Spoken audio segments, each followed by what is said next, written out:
Buonasera e ben ritrovati con l'informazione flash di newsicilia.it.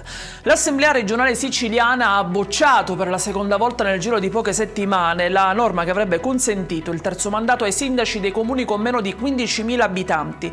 A determinare l'esito del voto è stata ancora una volta il ricorso al voto segreto richiesto dalle opposizioni, che ha finito per spaccare la maggioranza di centrodestra.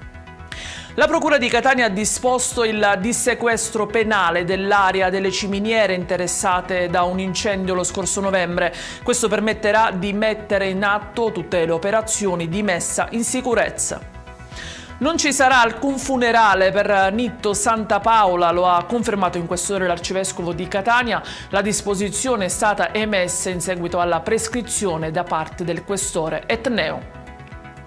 Operazione straordinaria quella di stamani in via Jacopo Loverde nel quartiere Barriera di Catania, dove il presidente del secondo municipio, Claudio Carnazza, ha coordinato un vero e proprio blitz istituzionale per affrontare una situazione ritenuta potenzialmente pericolosa per la pubblica incolumità. L'obiettivo è realizzare un muro di contenimento e consolidare il terreno risultato comunale.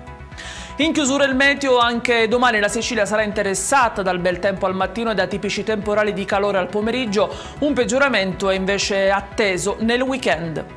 Ed è tutto per questa edizione. Vi ricordo come sempre che i dettagli su queste notizie e molte altre li trovate sul nostro sito e sui nostri canali social. Grazie per averci seguito e buona serata.